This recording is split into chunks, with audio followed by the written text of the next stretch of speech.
శ్రీ శ్రీ శ్రీ ఆచార్య ప్రబోధన యోగేశ్వర స్వామివారి పాదపద్మములకు నా నమస్కారము. నా పేరు మిత్రుపాటి లీలా ప్రియాంక. మా ఊరు భీమవరము. నాకు ఇవ్వబడిన పద్యము నిగుడ తత్వార్థ బోధిని నుండి 52వ పద్యము. పేదవాని బాధ పెనుభూతమై ఉండు, చూడలేదు బాధ చూడవసము, కలుగువాని బాధ కనులు చూడగలేమి, విశ్వదాభిరామ వినురవేమ. భావము: ధనము లేనివాడు పేదవాడు, అట్లే జ్ఞానధనము లేనివాడు నిజముగా పేదవాడు.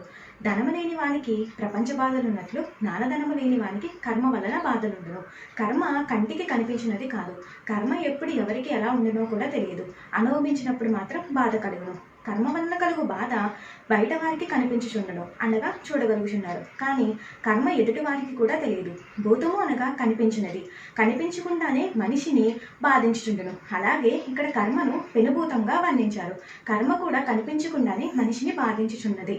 ప్రతి కష్టము, నష్టము, బాధ మనిషి అనుభవములకు కారణము కర్మనే. బాధకు కారణమైన కర్మ చూడటము చేత కాదు. అందువలనని చూడలేదు బాధను చూడవసము అని అన్నారు. ఈ కర్మ నుండి బయటపడడానికి భగవద్గీతలో జ్ఞానాగ్ని సర్వకర్మ అని భస్మసాత్ అని అన్నారు. అనగా కర్మను జ్ఞానమనే అగ్నిచే నాశనమగును అని అర్థము.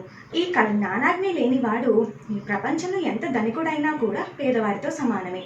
పద్యం ఒకటము. విశ్వద అంటే విశ్వదామంతా ధరించిన పరమాత్మ అని, అభిరామ అంటే గొప్పదైన ఆత్మ అని, వినురవేమ అంటే జీవాత్మ వినుము అని పద్యం ఒకటము అర్థము. ఈ అవకాశం కల్పించిన స్వామివారికి నా నమస్కారం.